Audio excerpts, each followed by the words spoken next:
नमस्कार केमन आছেন সবাই সৌভাগ্য প্রাপ্তি চ্যানেলে আপনাদের সকলকে আরো একবার অনেক অনেক স্বাগত।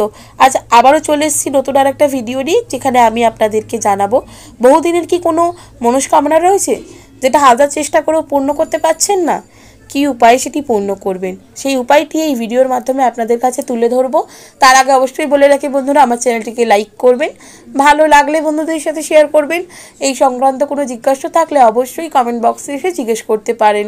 সাবস্ক্রাইব করে বেল বাটনটা প্রেস করে রাখবেন, যাতে আমি যখনই নতুন কোনো ভিডিও দিই না কেন সেটা সরাসরি আপনার কাছে পৌঁছে যায়। মনস্কামনা পূর্ণ হোক, এটা কে না চায়। বহুবার যখন নিজের মনস্কামনা ঈশ্বরের কাছে জানানো যায় এবং সেটা যদি পূর্ণ না হয়, তখন কিন্তু মানুষ এমনিই ভেঙে পড়ে। নিজের মনস্কামনাকে পূর্ণ করতে পরিশ্রম তো সকলেই করে, তাই পরিশ্রমটা যদি সঠিক হয় এবং সঠিক নিয়ম মেনে যদি আপনি এই কাজটি করতে পারেন, তাহলে কিন্তু আপনার মনস্কামনা নিশ্চয়ই পূরণ হবে।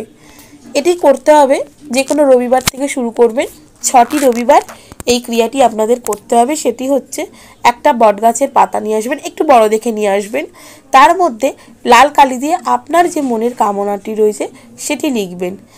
তারপর কোনো প্রবাহিত জলে সেই পাতাটিকে ভাসিয়ে দেবেন। এটা কিন্তু রবিবারেই আপনাকে করতে হবে। পরপর 6টি রবিবার করে দেখুন বন্ধুরা, অনেকাংশে ভালো ফল পাবেন এবং ঈশ্বরের কৃপায় আপনার যে ইচ্ছেটি রয়েছে, যে মনস্কামনাটি রয়েছে, সেটি পূর্ণ হবে। তো কেমন লাগলো বন্ধুরা আমার এই ভিডিওটা, অবশ্যই আমাকে কমেন্ট করে জানাবেন। সুস্থ থাকবেন, ভালো থাকবেন, দেখা হবে নতুন আরেকটি ভিডিওতে।